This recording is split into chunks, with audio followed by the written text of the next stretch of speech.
सभी सुनने वाले श्रोताओं को international day of sign language की हार्दिक शुभकामनाएं। मैं Bhawna Dhauni, Uttarakhand open university department of special education में एज असिस्टेंट प्रोफेसर कार्य करती हूँ। तो आप सभी लोगों को international day of sign language की हार्दिक शुभकामनाएं। International day of sign language हर साल 23 सितंबर को पूरे विश्व में मनाया जाता है। यूएन जनरल असेंबली ने 23 सितंबर को international day of sign language के रूप में घोषित किया। इसे घोषित करने का मुख्य उद्देश्य था कि raise awareness of the importance of sign language, कि जो हमारी साइन लैंग्वेज है कि लोगों में उसके प्रति एक जागरूकता आए। 23 सितंबर को यह दिन इसलिए चुना गया क्योंकि 1951 में World Federation of the Deaf इसी दिन एस्टैब्लिश हुआ था।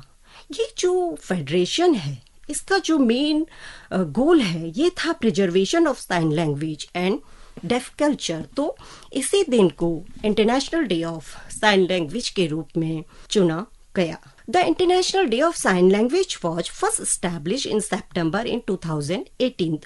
इस दिन को हम 2018 से सेलिब्रेट करते आ रहे हैं। ये दिन इसलिए चुना गया कि जो International Week of the Deaf है ये उसका एक पार्ट है। International Week of the Deaf ये सबसे पहले 1958 में सेलिब्रेट किया गया। ये एक पूरा जो वीक है इसको सेलिब्रेट करने का उद्देश्य था कि जो हमारी डेफ सोसाइटी है उसके जो डेली लाइफ के इशू हैं, जो डेफ पीपल हैं, जो अपनी डेली लाइफ में जिन इशुओं को वो फेस करते हैं, कि उन प्रॉब्लम के प्रति एक अवेयरनेस फैले, एक जागरूकता आए, कि लोगों को पता चले कि उन लोगों को क्या क्या प्रॉब्लमें आती हैं। World Federation of the Deaf के अकॉर्डिंग कि पूरी दुनिया में 70 मिलियन जो पीपल हैं वो डेफ हैं, जिसमें से 80% यहाँ डेवलपिंग कंट्री में रहते। UNCRPD 2006 convention right of person with disability है, उसने बिल्कुल अपने कन्वेंशन में साफ लिखा कि जो साइन लैंग्वेज है वो जो अन्य स्पोकन लैंग्वेज है उनके ही बराबर है, उनके इक्वल है, कि आप साइन लैंग्वेज को ये नहीं कह सकते कि हम स्वीकार नहीं करेंगे।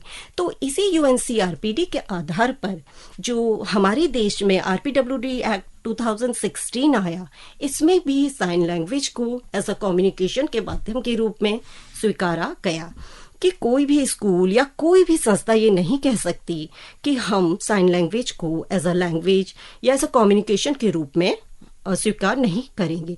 ये डेफ पर्सन, जो डेफ पीपल हैं, ये उनका एक राइट है। तो इसी में इनका एक जो मेन प्रिंसिपल दिया गया, एक मुख्य सिद्धांत पे जोर दिया गया, कि स्लोगन दिया गया डेफ कम्युनिटी की ओर से कि नथिंग अबाउट अस विदाउट अस, कि हमारे बिना कि कुछ भी नहीं हो सकता।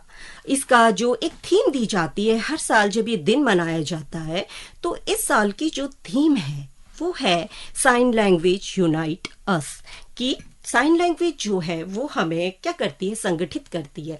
जैसे कि आप जानते हैं कि अभी मैंने बताया कि 70 मिलियन पीपल पूरी दुनिया में ऐसे हैं कि जो डेफ हैं, जो बोल सुन नहीं सकते, मूक बधिर है। तो वो कम्युनिकेशन कैसे करते हैं? देखिए, वो कम्युनिकेशन साइन लैंग्वेज के रूप में करते हैं, इसीलिए कि इस लैंग्वेज के प्रति अवेयरनेस फैले, लोग इसके प्रति जागरूक हों और इसे समझें। ऐसा नहीं है कि सिर्फ जो लोग डेफ हैं सिर्फ वही इसे समझें, जो नॉन डिसेबल पर्सन है वो भी इसे समझे। अगर वो इसे नहीं समझेंगे तो हम सोचे कि आपस में कम्युनिकेट कैसे करेंगे।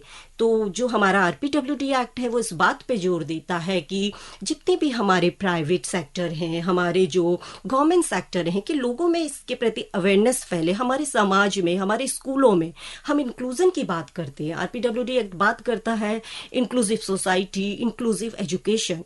तो सोचिए कि जब एक डेफ बच्चा स्कूल में पढ़ने जाता है, अगर वो साइन लैंग्वेज में बात कर रहा है, तो और बच्चे अगर इस बात को नहीं समझेंगे तो कम्युनिकेशन कैसे होगा। तो ये जो डे है, ये जो दिन है, इसी बात को लेके चलता है या इसी बात के प्रति जागरूकता फैलाता है कि हम समझें कि साइन लैंग्वेज क्या है और कहीं ना कहीं हम इसको स्वीकारें। हम भी कोशिश करें कि हम इन साइन के द्वारा उन बच्चों से बात करें। तो आप सभी से, सभी सुनने वाले श्रोताओं से मेरा अनुरोध है कि जब आप इस तरह के पर्सन से मिलें, इन तरह के लोगों से मिलें जो डेफ हैं, अगर वो आपसे साइन लैंग्वेज में बात करते हैं तो आप भी कोशिश करें कि आप उनकी बातों को समझें। ठीक इसी के साथ आप लोगों को फिर से international day of sign language की हार्दिक शुभकामनाएं।